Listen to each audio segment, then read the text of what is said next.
Afternoon, everyone. And on behalf of the RegTech Supercluster, I'm delighted to invite or welcome you all to this event. So again, a really warm welcome to everyone. I'm Brona Heverin, and I'm the Head of Department of Law, Public Service and Education in the Atlantic Technological University, easily known as the ATU, and I'm going to be the MC for today's event. So as you all know, the theme for today's event is the new EU Digital Operation Resilience Act, which came into application for many financial entities last January. That's quite a handful in terms of a title. So for ease of reference going forward, I'm going to call it DORA, which is a lovely, friendly acronym, and I imagine most of the presenters will do likewise. We have a wonderful lineup of presenters who you can see on your screen, and I'm really delighted to welcome them here today and to thank them for giving their time. We really appreciate it. So a great big thank you to all of our presenters and those involved in the panel discussion.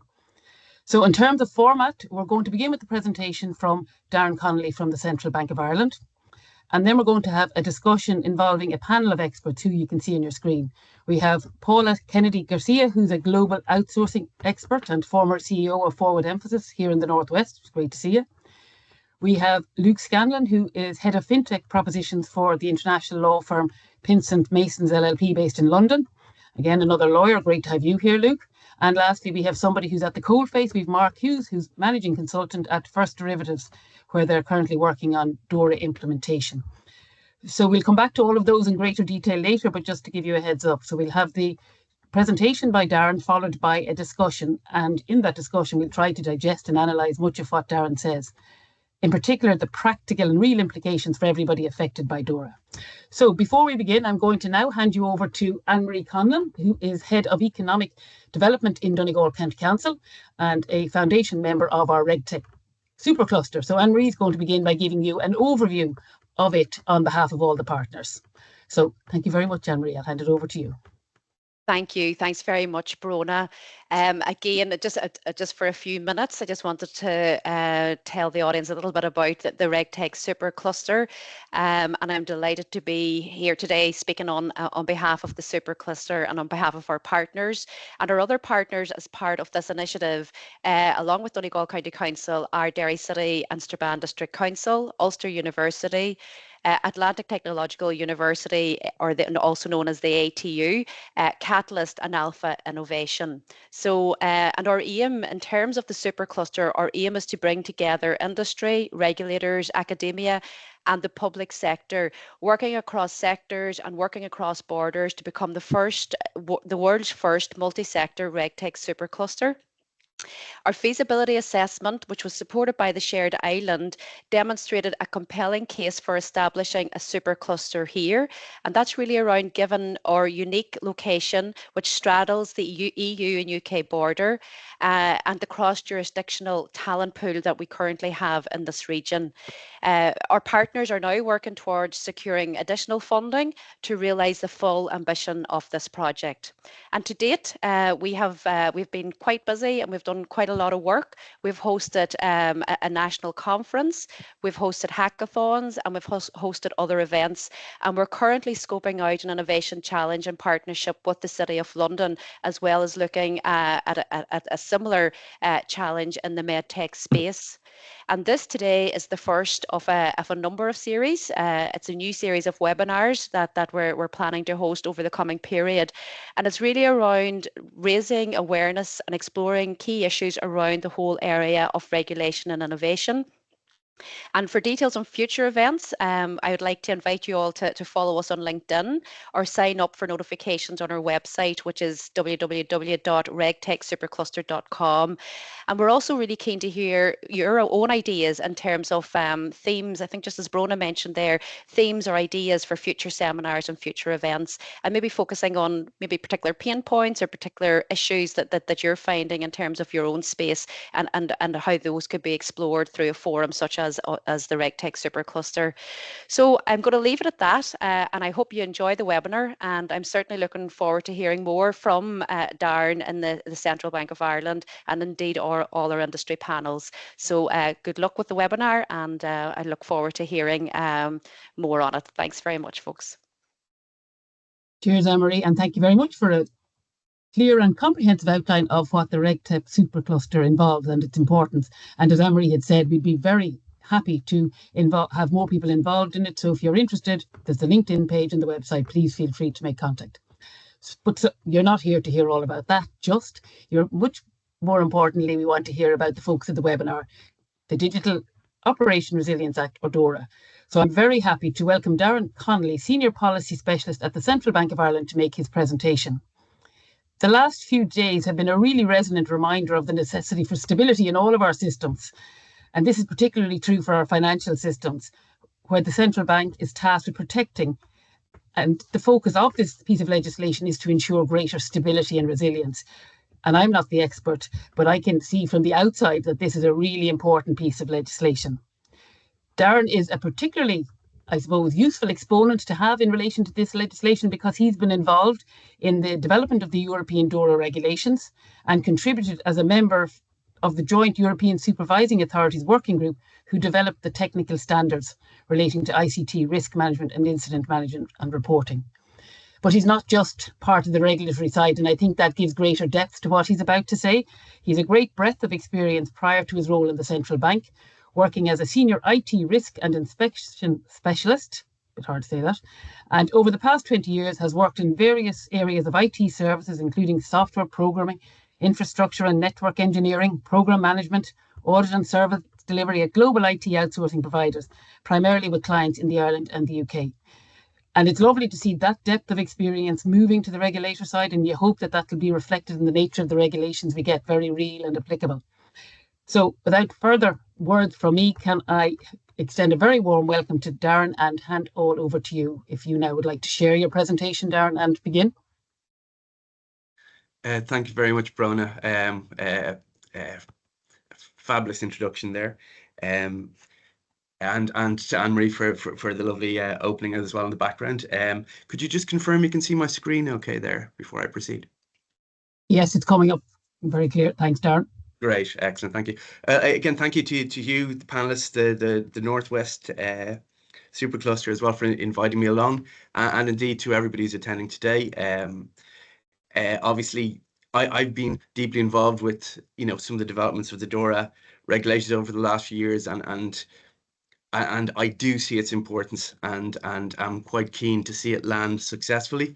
So I'm delighted to have the opportunity to talk with you all today. I understand there is a mixed group in terms of knowledge of DORA, so I'm going to take it from first principles and maybe focus on some things I learned on the path, and hopefully there's something for everybody to take away from the presentation.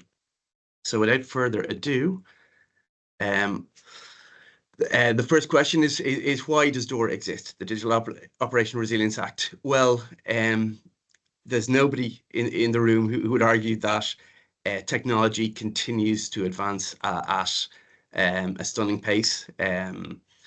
It's brought a lot of benefits and clear impacts in how society functions, but certainly in the financial system. Everybody can see the change in the way people pay for things recently. Algos in trading systems, and yeah, even AI as that starts to take hold. But as a result of or accompanying those benefits, it also introduces a number of risks, and it's that very increased digitalization and interconnectedness that does mean that when a risk occurs, it can propagate really quickly and to a much wider extent than previously. The European Systemic Risk Board a few years ago specifically identified cyber as a potential source of a systemic risk to the financial system. And the legislature, that's the Commission, the Parliament and the Council, responded with the European regulation. Now, the choice of a regulation in Europe, you've regulations agreed at the European level, which are directly applicable in each country. You've also got directives, which come into force in national law through national transposition. And then you have national rules. And what had happened in the absence, after the financial crash, the regulators, Europe was great to come out with lots of rules for the financial system on capital and liquidity, ensuring that firms, were well financed and prudently managed from a financial resilience point of view. but there was a gap in terms of, that same operational level resilience. And in that vacuum, a number of nations stepped forward with their own regulations, and what we saw is quite a fragmented landscape. So DORA, it was chosen to use a regulation, so this would apply everywhere across Europe in a harmonized manner in order to raise the overall level of the financial system. And I also hope by using that single instrument, that a lot of the requirements of DORA become standards going forward, and make it easier for firms to meet that standard. What I'll say now is, who is involved in the development? The legislature I mentioned at the top is the Parliament, the Commission, and the Council, who together developed the regulation.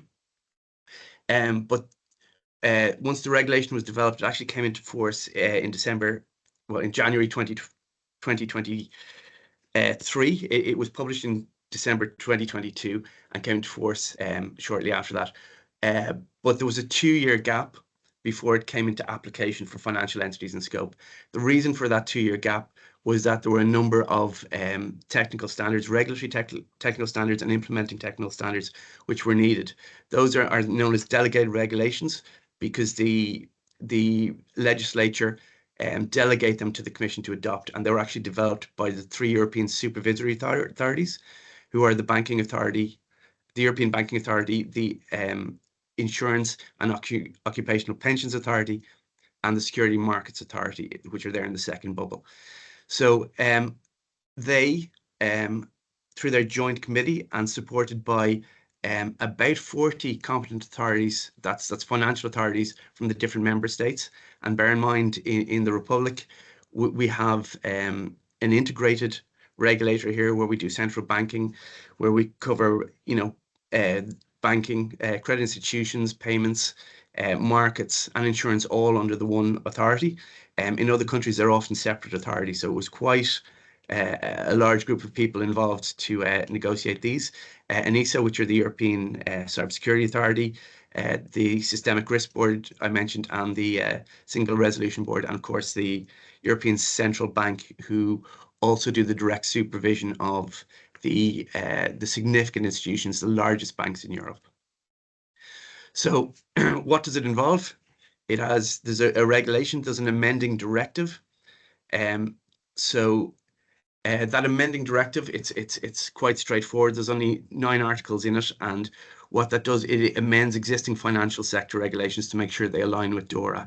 So the likes of MiFID II, Markets and Financial Instruments, the Payment Services Directive, which previously had its own incident reporting, the CRD, multiple regulations across the 3 sectors were impacted minorly to align with DORA. And basically, when you're applying those regulations now, if you're considering network or information systems, they have to be aligned with DORA. There were a number of guidelines developed. Statutory instruments were needed in Ireland. That's for the amending directive, and also to implement some of the member state discretions and choices in DORA. There were 2 statutory instruments produced. One is the amending statutory instrument, which amends the existing directives that were impacted by DORA. And the other one was on those member state discretions, including the decision to apply DORA to credit unions only from January 2028. One very useful other item to note is, if you look at the ENISA site, they've actually put together a landscape of regulation, and DORA doesn't exist in isolation.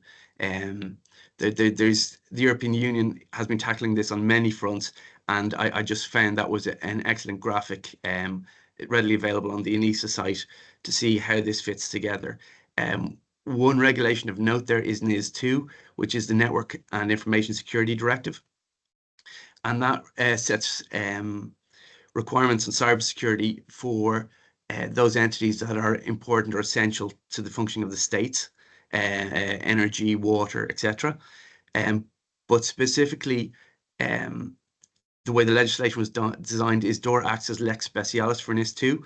So for financial entities, if they comply with DORA, they're considered to have complied with the relevant requirements in this too. So that's the exciting bit on legislation. Moving on to who it actually affects.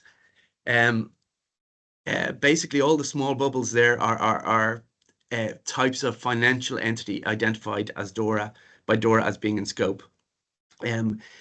If you look at Articles 2 and 3 of DORA, it tells you the scope of application, but you need to consider the definitions of what's meant in those scope statements. But essentially, it follows along the lines of existing sectoral regulations. For instance, payment institutions and account information service providers, it generally follows along the lines of those entities which under the Payment Services Directive, electronic money institutions under the Electronic Money Institution Directive, the crypto asset service providers, that's under the new MiCAR, or Markets in Crypto Assets Regulation. So it follows generally along the lines of their authorization. So generally, if we've authorized one of those financial entity types in blue, and by we I mean the Central Bank of Ireland, they're generally in scope of DORA. For insurance intermediaries, there is also size thresholds, so some are out of scope. And for some entity types, not necessarily based on size, but for instance, for small non-interconnected investment firms, there are some simplified requirements within DORA for those. There are other types of entities which aren't currently, they're either supervised by European authorities directly, or they're not present in the state but do exist in Europe, are represented in the grey boxes. There's one other authority in Ireland which also has entities which are subject to DORA, and that's the Pensions Authority for IRPs, institutions for occupational pensions. And brand new, if you see the pink box on the right there, it mentions critical third-party service providers. This is something brand new and quite novel in DORA, and you will see that the UK has taken moves as well to look at critical providers in Europe, in the UK. But what this is DORA is going to require the European supervisory authorities to identify those ICT third-party service providers, ICT, information and communications technologies, third-party service providers that are critical to Europe, and they're going to directly oversee them. And you might ask why, and very clearly, we have a number of big players in Europe that large segments of the financial system are heavily reliant on. In many ways, they act as if they're utilities, but they're not actually regulated at all in terms of supporting the financial system, those specific operations.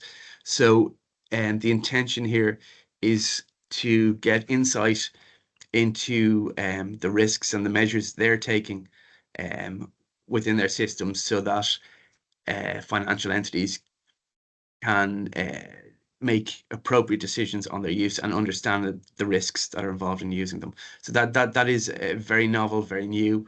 Only ESMA have done direct supervision before. The EBA and IOPA have not. So that's quite a new activity. So what are the key elements of DORA? Well, yeah, this is our DORA house. If you actually look at the DORA regulation, and you'll find it on Eurolex, the official journal of the EU. If you Google that and type EU 2022-2554, you'll bring up the regulation. And if you look at the title of the different articles in DORA and the chapters, what you see there are essentially the chapter titles. But each article certainly should make sense as to what the title of each article on its own should make sense as to what it's trying to tackle. Chapter 2 is on ICT risk management, and that's requiring financial entities to have, an appropriate risk management framework so that they can identify and manage the risks that the financial entity faces by virtue of using the IT. The chapter 2, it covers things like the governance and organization, the need for the specific risk management framework itself, requirements on on having appropriate systems, protocols, and tools that have enough performance and capacity. There's articles on identification, protection, detection, response, and recovery. Many will know those concepts from existing standards, and as you read DORA, you will see those. It has been based on existing sectoral and international good practices. There's an article on having backup policies, procedures, and actually testing your response and recovery plans, including considering of severe but plausible scenarios as to what can happen. Really important is an article on learning and involvement, learning and evolving, and on crisis communication. This is the most meaty chapter of all of DORA, and it's accompanied by a regulatory technical standard further specifying the requirements around the systems, procedures, and tools, and for instance, requirements on encryption, key management, asset management, change management, all those areas which introduce specific risks into operations. So it's really key that if you're looking at that chapter, that you consider it with the regulatory technical standard that accompanies. And what you'll see is it's actually quite challenging. DORA, it isn't a set of rules that you just do and say, I'm DORAfied, we're done forever. The intention, because technology is constantly changing as well, and the external threat environment is changing, we're seeing growing cyber threats. DORA tries to be principle-based and relatively technologically neutral. So it's putting requirements that, like on the identification, the first thing, and it's actually really challenging to do well, is that financial entities first of all need to understand what their own business functions are, what their dependence is on information and ICT assets in the delivery of those functions, and then how they relate to the risks for the financial entity itself. That's Article 8.1. That there is actually a lot in that. If anyone's ever tried to put together a comprehensive configuration management database so that they can track the interconnectivity of the various network and information systems they use down through the stack, it is quite challenging. But it is absolutely key. You can't actually manage what you don't know. On the governance, there's also some key requirements, to put clear responsibility on the board, that it's not okay if you have a financial entity to just say, I don't know anything about, digital operations or IT risk. And in fact, there's requirements on the skills of the board to be kept up to date so that they can actually understand the risks that they're exposed to. I'll move on to the next chapter. And yeah, mindful of time, I think I have about 5 minutes, Brona. I'll keep trucking. The other chapters are a little simpler. There's one other item I want to mention in the risk management. On an annual basis, financial entities need to do a self-assessment of their risk management framework. And there's actually a specification at the end of the regulatory technical standard on it's further specifying the tools and processes for that risk management framework, which sets out what's expected to be in that. And it starts off with, I'm really hopeful that'll be a useful document to simplify the conversation between regulators and firms. And we've seen examples in the past, own risk solvency assessments in insurance where firms, make their own risk assessment, and that's a starting point for the conversation with the regulator. So that report, it starts off, even in the introductory section, it gives the firm an opportunity to say who they are, what their systems are, their dependence on IT and third-party providers, and what they see as their actual risk posture in relation to, operational incidents and cybersecurity. That's something that will only be done. We haven't seen it done yet. It'll be done for the first time this year because it's an annual requirement. But it's an area where I think it can simplify the conversation, as I said, between regulators and firms, and also I think will be a key document for management bodies to understand their operations further, or to assess and manage that further. In terms of incident management, there's requirements to be able to manage incidents. But DORA specifically introduces reporting requirements. So if you have a major ICT related incident, there's specific thresholds to assess when it's major or not that are specified in an RTS with the classification criteria. And then there's a further RTS and ITS giving the timelines and the content for the report you have to do. But essentially, and in order to act as lex specialis of NIS2, my apologies, easy for me to say, it also has to meet the same type of timeline. So there's an initial report. If you have an incident, you need to notify the regulator within 4 hours of classifying the incident, within 24 hours of the firm first becoming aware of it, in any case. And that incident will then be forwarded on to the appropriate European supervisory authority. Now, that does a couple of things. There's also, an intermediate and final report there. That is intended to do a couple of things. First, and primarily, is if we do get a systemic issue happening in Europe, that we at least become aware of it, and can take some measures on the back of that. Also, the ESAs are going to produce an annual report, and I know it can be hard to get objective information on the level of or types of incidents that are actually occurring out in the wild. So hopefully that'll be very useful. But as I said, the key thing is if a systemic issue occurs, that we can respond quickly. I'll move on very quickly, Bron. I know where I am. On digital operation resilience testing is the next chapter, and that obviously it looks for proportionate testing. We're talking about vulnerability scans, pen tests, end-to-end testing, code reviews as appropriate to be done, but also introduces advanced threat-led penetration testing, which is similar to our existing TIBER EU framework, or TIBER IE in this country, which is threat intelligence-based testing, and in the UK it'd be somewhat similar to the UK CBEST framework. But the idea there is it's only for the most important financial entities in the system in terms of potential systemic impact. But if you're one of those, you're expected to do an advanced red team test every 3 years, with the competent authorities taking part. So that's to enhance the resilience and the cyber defenses of those most important entities within the financial system. Finally, I'll move on to managing ICT third-party risk. This is big and quite impactful. There are significant requirements in terms of key contractual requirements, ensuring firms only contract with providers who will meet those requirements.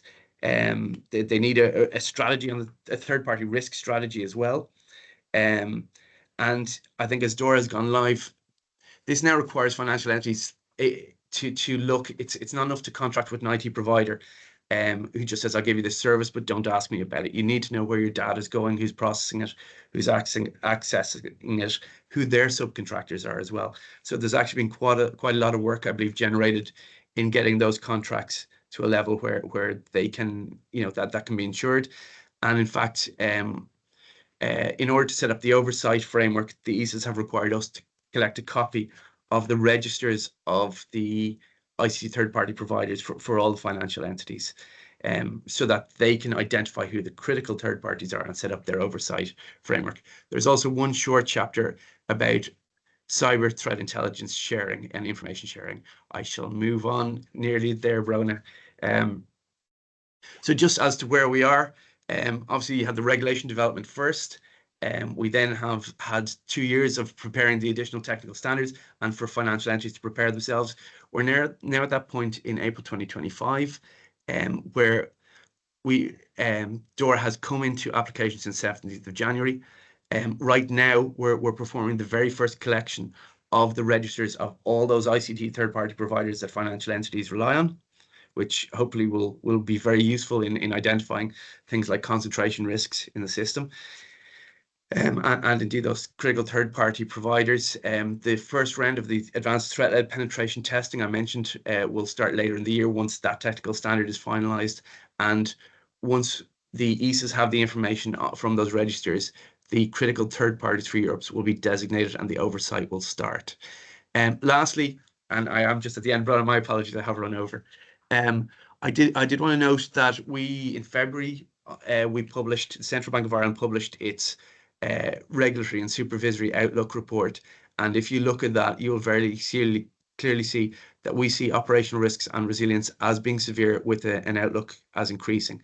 And the reason that's been identified is we still see increasing reliance on third parties, growing incidents and sophistication of cyber attacks. In certain cases, there are still some legacy systems which are still undergoing a digital transformation. Generally, the operating environment is becoming more complex. Interconnections, dependencies, as I mentioned, often amplifying issues. And the users of the system, 24/7 access is now expected on most systems. So we're in an environment, and that's without going into geopolitical and other environmental changes going on. This remains to be an area of significant focus for us. And Brona, I'll leave it at that. Should say there's a few references at the end if you want to share them with the audience. That's great, Darren. And to be fair to you, it's no easy task to try to summarize DORA in just a few moments. And to be fair to the regulators, it's a very complex area, so the legislation is going to be similarly complicated. But certainly you've given us a very good foundation for having a discussion on the implications of it. So thanks a million for that, Darren. It's a great start. Now, some would argue that drafting the regulations is the easy part. It's when they come to application and implementation, and more importantly, compliance, that the real challenges arise. So we've got a great, I suppose, variety in our panel contributors now who are going to look at DORA from the perspective of dealing with it there, whereas I say many would think it's a harder part. So for a first question for each of the panelists, and to, I suppose, enlighten everybody who's listening, what their particular perspective is, I'm just going to ask each of the panelists, where they're coming from and how DORA affects or is affecting their work on a day-to-day basis now. So I'll start off with ladies first. Paula, I'll go to you first if you don't mind.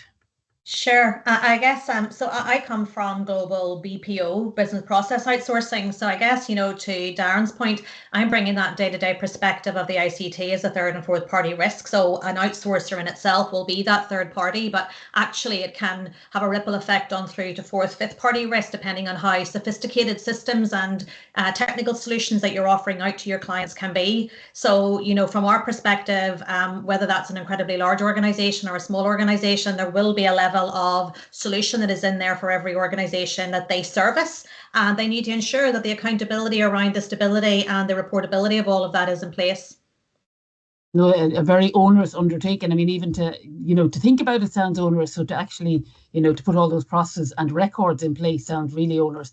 But they'll need guidance for that, and they go to the lawyers, or at least a lot of them will, hopefully, Luke, in the first instance. So you're coming from the legal perspective on it. How has it, again, if you wouldn't mind outlining to our audience your role and how DORA affects the work you're doing at the moment? Yeah, sure. So I've been involved in DORA from the start, advising clients around the policy stage, so the consultations and positions they could take in relation to the law, right through to its implementation now. So focusing on remediation projects, as Darren mentioned, the third-party risk side of it. So for financial institutions, helping them understand what needs to go into their contracts with third-party providers. I'm also acting for some third-party providers, some of the largest ones, which would become, or they expect to be, ICT critical third parties going forward. So they need to understand the requirements that will apply to them specifically, but then also their subcontracting arrangements and that third and fourth party risk issues and understanding, how that all comes together. And as Darren mentioned before, just understanding how it all actually works, the technology right through the chain and where the risk is. So there's a lot there, and all the advisory bits around classifying, etc. Yeah, you won't be short of work is what I would gather from that. And then turning to you, Mark, you're, I suppose, more at the coal face in terms of trying to put these processes and procedures in place to ensure adherence. So would you mind describing where you're coming from and again how it's impacted your work so far? Yeah, so I'm a managing consultant at First Derivatives, working in our reg solutions practice. I'm a project manager primarily, and my job is really helping our clients with their regulatory obligations. So I'm currently working on the DORA implementation for a global bank, and my area of focus there has been on the Register of Information. So I've been working with our bank's inter-affiliate and third-party teams to gather all the contractual arrangements to be reported, helping to identify the bank's critical and important functions and the third-party vendors that support these. I've also been involved with our tech and automation teams to help build the register. It's a large amount of data and it's coming from multiple sources in the bank.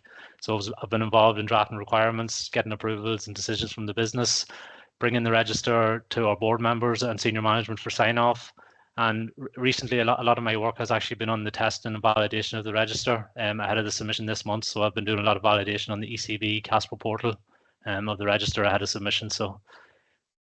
That's actually a great place to start, Marcus. I'm going to stay with you because that's the most imminent deadline in terms of, the first collection of the DORA registers of information. So you're in the process of preparing a submission for that.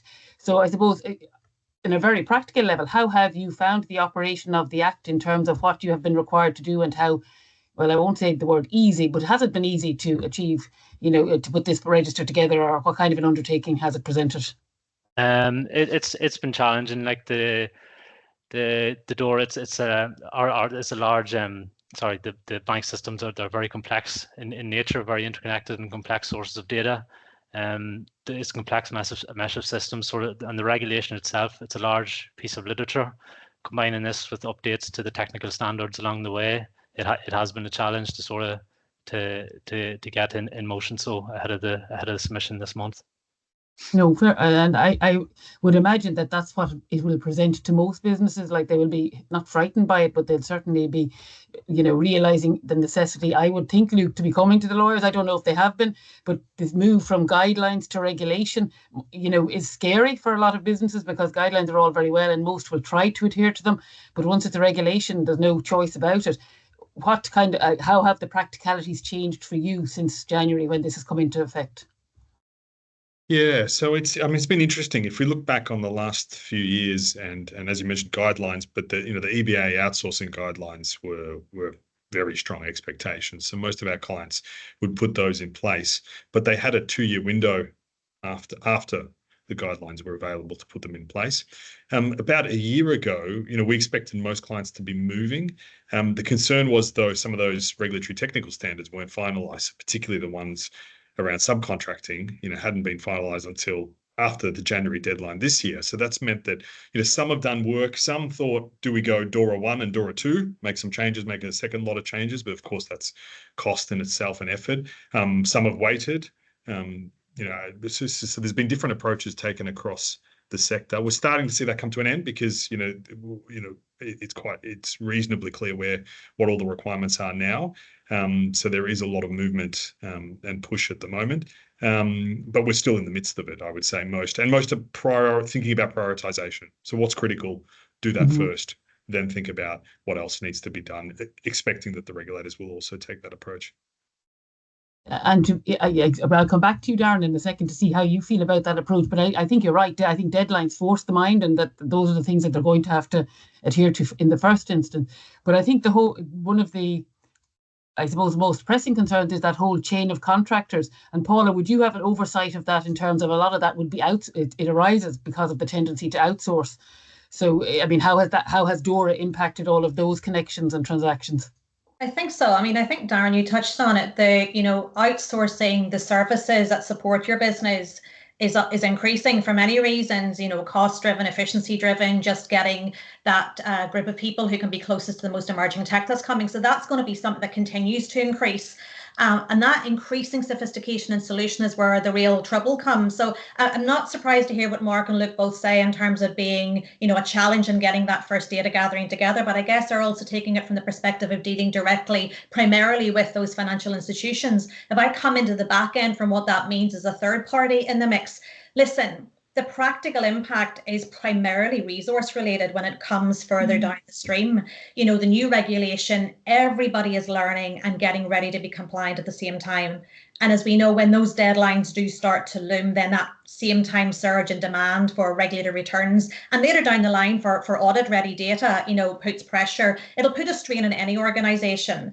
It'll be more pressing for smaller companies who just may not have the luxury or might not have invested in a dedicated compliance function, for an example, or have owners in their business that probably double hat. And so you've potentially got unqualified people across the business doing their best to complete all of these returns at the same time to the various clients that they do. And I liken it sometimes to that Spider-Man, the 3 Spider-Man meme that everybody's pointing at somebody else. We're getting into that situation that when you do not have that dedicated team or that expertise in your business, all of a sudden everybody is pointing at someone else. So inevitably there's not an ownership or an accountability for a single person to get all of this completed. The second impact I think I'd probably add to that will vary by organization, but due to that kind of sophistication and growing side in the tech, what that means, it's not uncommon for many tech solutions to have multiple systems integrations and multiple APIs for data, reporting, automation, workflow management, multiple things.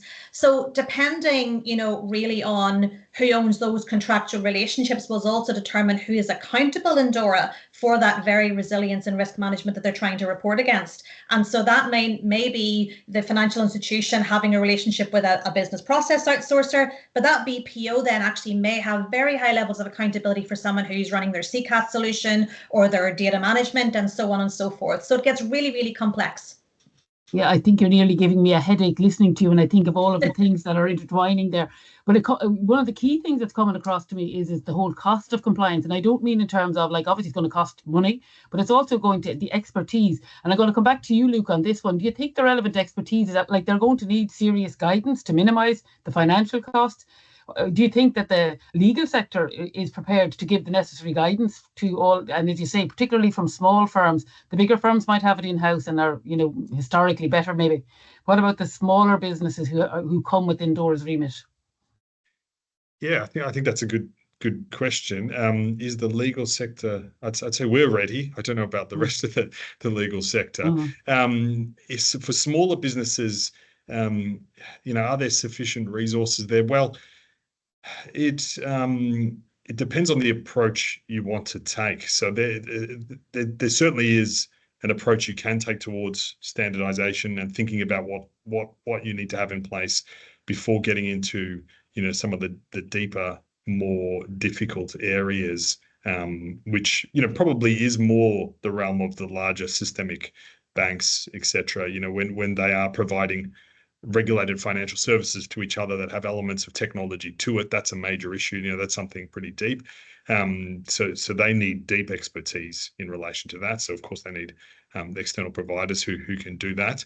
From a technology provider perspective, I think there is a real need amongst the provider community to get support to understand what these requirements are, because the beginning of negotiations at the moment are different from previous rounds we've seen with EBA and EIOPA, etc., because there is a lack of understanding of how to match some of the specific DORA requirements, and if you look at the RTS as well, and the how against the practices of providers. And understanding shared risk perhaps from the bank and insurer's perspective, conveying that in a DORA specific requirement that needs some expertise. I think that's a bit of a long way to say yes. Yeah, there is a need to really look at this closely. No, and to be fair, I suppose then coming to you, Mark, like you're going to have to offer services that are going to ease that burden and try and, I won't quite say simplify, but you're going to have to reassure them that you meet those compliance requirements, but at the same time, you need to do it thoroughly enough to meet the requirements. I mean, how have you found the practical impact on trying to do this for people who need it done? Yeah, so just being hands-on with the DORA register, it's making firms understand how connected they are to vendors and understanding where their weak spots are. If they're reliant on one vendor, what's the backups in place if that vendor or system goes down? Basically, the DORA regulation as a whole is getting firms up to understand their connectivity to these vendors, and how critical they are to the day-to-day running of critical functions in the bank. And it's getting them to delve into their third and fourth party risks to understand there. And really the real world example of CrowdStrike incident last year was a good one. Like that was a small obscure vendor, largely unheard of, and caused major disruption to Microsoft worldwide, across multiple industries. So DORA really is taking steps to have firms be prepared for this and to prevent or to work towards being more prepared for something like that happening in the future. Yeah, and I have to say, I don't think any firm wants that kind of notoriety, attached to them. That whole lack of security is very disconcerting for all consumers. They want to rest assured that, particularly if it's banks as opposed to even Microsoft, relatively speaking, is handling their money. And Paula, coming back to you then, what do you see as the, questions or challenges raised by DORA? I mean, its intent is right. I think we'd all accept that. But is it meeting that intent in a way that's workable for those, particularly the chain of providers?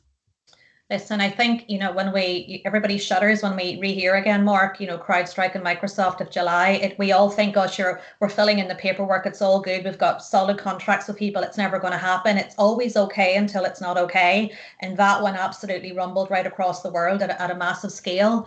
And I think that's the thing. Like right now, there's a lot of in 45 minutes already in this call, we've seen just how complex DORA is. Legislation in itself can feel scary to organizations because you want to be getting it right. The price of not getting it right is very high.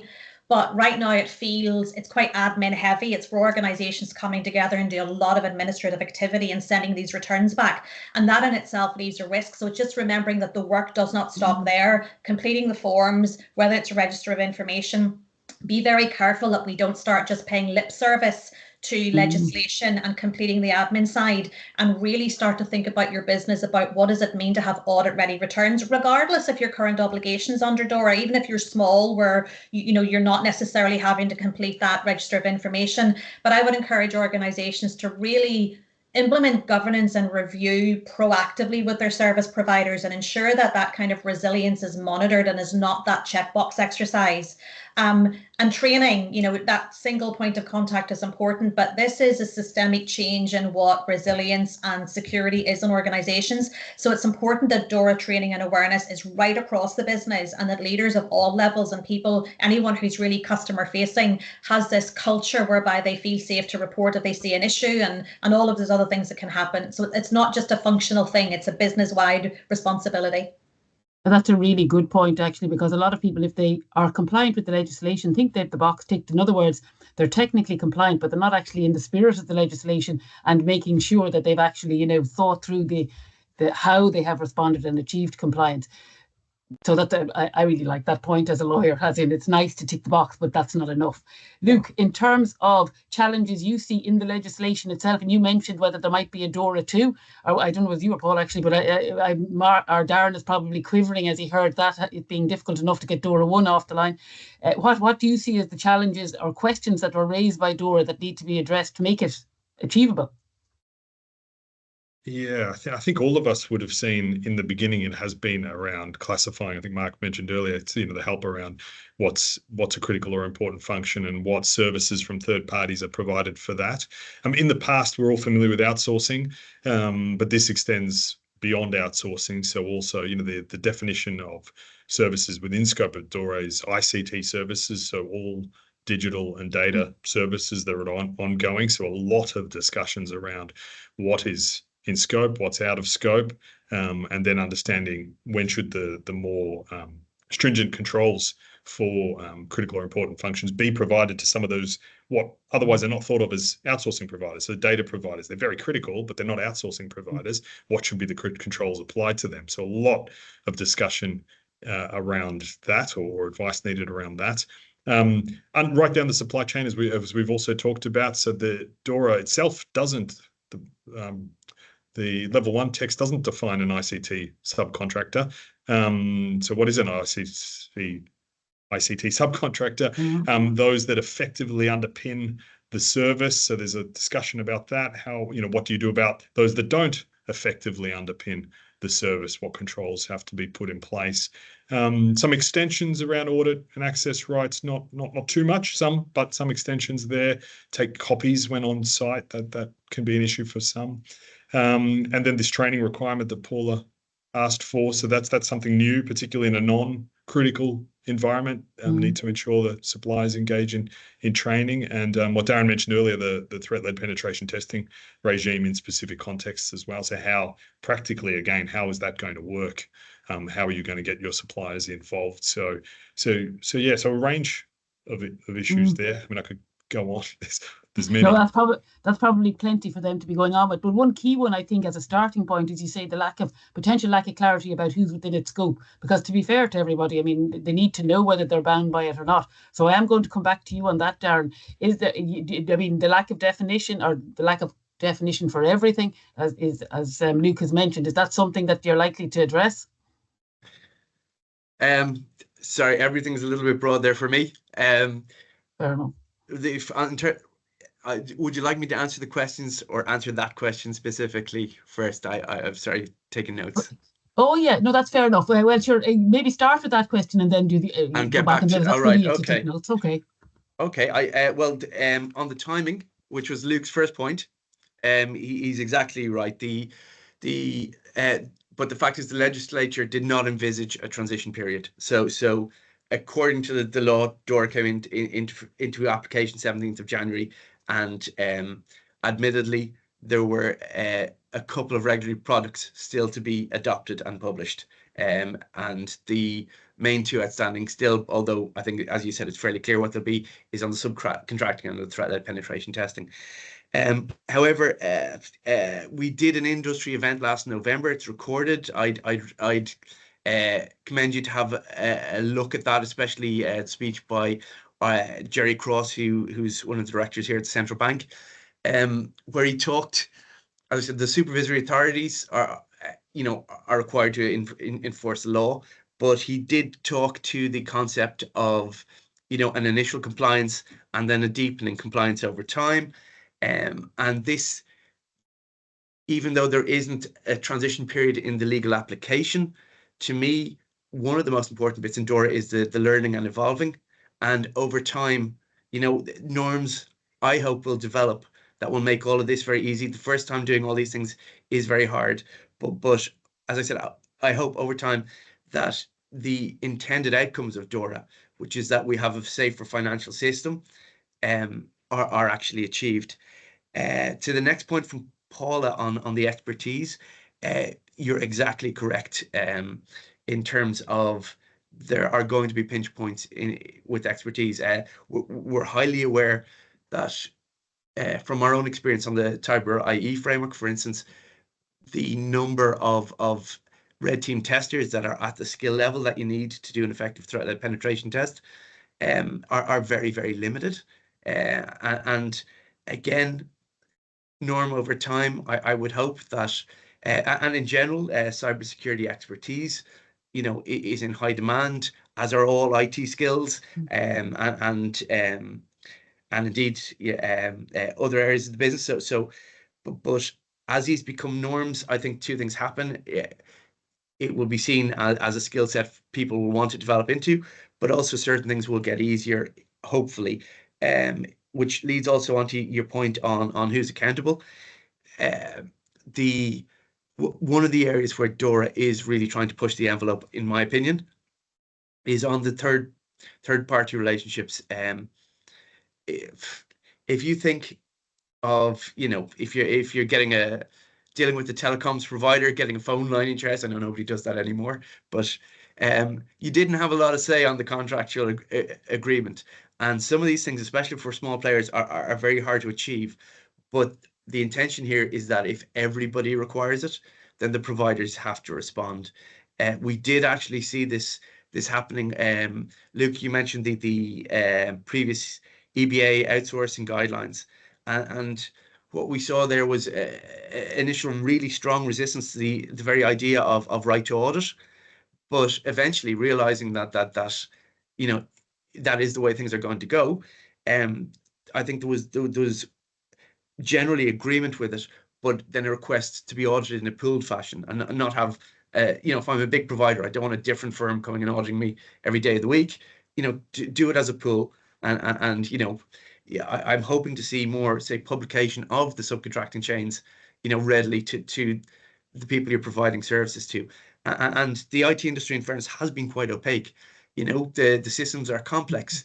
You don't ask what's under the hood. You're not told. DORA is looking to push that because, it's not okay, to be responsible for the system and your customers and your partners and not be taken care. So on the point on complexity, absolutely. In fact, as well as the CrowdStrike, there have been a couple of high-profile incidents with middleware that people maybe weren't even aware that they were reliant on a third party for that. So those chains, absolutely, it will be hard. But over time, hopefully, we will see the risks and the impact of incidents reduce.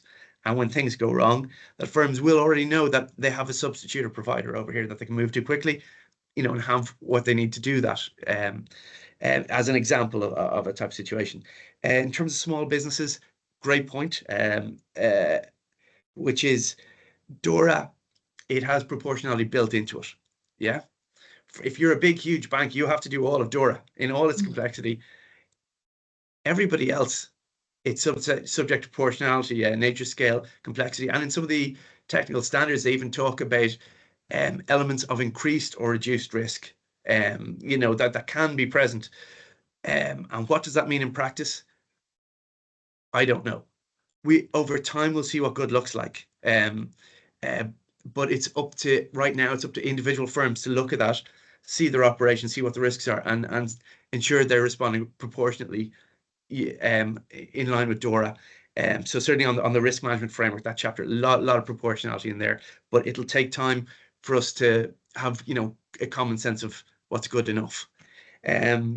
Mark, to your point on identification of weak spots, yeah, and absolutely, I think that's what's intended. I know there were concerns in industry about even just the level of notifications you might get from a big third-party provider. But again, I hope norms develop where you can publish a list, and everybody, that kind of communication becomes normal to say, this is who we're using, this is where your data is going, this is who has access to it, and this is how we protect it. And we will indeed let you know when there's a big incident, because that absolutely was an issue prior to DORA as well. And well, you've done exceedingly well, as they would say, but keep going. Yeah, I think I've rounded right back to you, Brona, and I think your point was really down to definitions, and I came from the IT into this policy stuff, and the law is a big animal, and definitions count. And in DORA, there are a lot of big words used, like all. There were all network connections, supporting, and Luke talked about the fact that the ESAs themselves tried to help out by pointing in the register to the subcontractors that effectively underpin the service, to try and narrow that down to something that's realistic in terms of what has to go into the register. There is, I think, for some time we'll continue to see Q&As. The ESAs maintain a joint question and answer database. If you go to the EBA, ESMA, or IOPA, type in joint Q&A or Google on them, and you'll get to it. And what you'll see is there continues to be questions coming in that are trying to effectively understand that. It's within the purview of the Commission to interpret the level 1 text. And then in terms of how it should be applied, again, with the view to try and get that harmonized, it's up to the ESAs there. So that Q&A is something we look to going forward. And there have been efforts, certainly on the terms like the ICT third-party providers. There's a Q&A 030, specifically tries to tie that down with a bit more clarity. Also, just on the point of harmonization, sorry, but essentially I'm acknowledging that there are challenges in some of the wordings. No, and to be fair to you, Darren, I have to say your whole presentation has been very receptive, as opposed to, that this is a done thing, this is the way it is, that it's a new, and that you'll accept that people, I'm getting the sense that people who will be doing their best to adhere to it, they will be, entertained or, given the benefit of that. I think the point that financial entities maybe don't understand is it's new for us as well. We're establishing those norms. What I expect to see is that over time, if there are specific pain points, there will be guidelines coming, provided to address those as we learn how to be done. There are some things that are very clear requirements in DORA, and I'm not saying that they can be passed over willy-nilly, but there are a number of elements where there's an element of judgment, and I know our own Deputy Governor had a speech last week where she specifically spoke to how as a regulator, you know, we've limited resource too, and we're very outcomes focused. We try to be future looking, that we're judgment led, and we do risk based supervision. But actually, it's up to financial entities themselves. This is about financial entities looking at the risks they're exposed to and prudentially, you know, managing them. So there is a lot of judgment has to be done on the part of financial entities. And there's areas like even identifying what critical and important functions are. DORA doesn't specify methodology to do that. But if you look at, for instance, we've guidelines, guidance previously published on outsourcing, where we recommend that you at least write down what your methodology is, apply it the same everywhere, you know, and you know, you've something to stand on when we come to talk to you. You can say, look, this is how we approach it. This is how we've decided that is or isn't critical or important, and hence why we have or haven't done controls. Lastly, to acknowledge Mark as well on the large banks. Actually, some of the elements in DORA are easier for small entities, although that doesn't say even the regulation itself is quite large. Just to get your head around it. Agreed. I'm going to stop talking at that, Brona.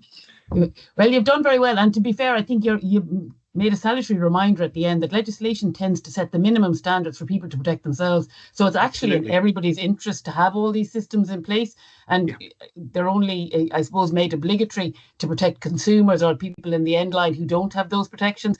So I think you've presented a very fair case on behalf of the central bank.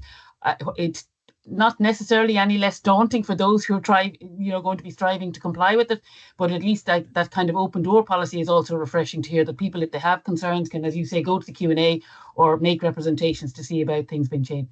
We're over time just by 3 minutes. Sorry. But to be fair to all of you, I think it's a topic that probably merits, you know, it's complex and deep enough that you could talk about it for another couple of hours. But it has been a great overview. So my sincere thanks to Darren for making the presentation, but also to Paula, Luke and Mark. To be fair, your contributions have made his presentation real in terms of that's what has to happen in the legislation. It has to work in real life. And it is certainly, from my perspective, it's been very interesting. So thank you all very much. And to our audience who are listening, equally, thank you for your attention. And I hope you all got something out of it. You know who all of these persons are. So if you need any guidance in their particular roles, I'm sure I can offer their service. You feel free to make contact. And the RegTech Supercluster, to finish on that, I mean, again, this is one of those areas which are core to our interest in terms of facilitating the dissemination of knowledge. And if there are people in the audience who are interested in getting involved in that, again, reach out and LinkedIn or via our website. But thank you all very much, and I hope you enjoyed it as much as I did. All right, cheers. Thanks, Rob.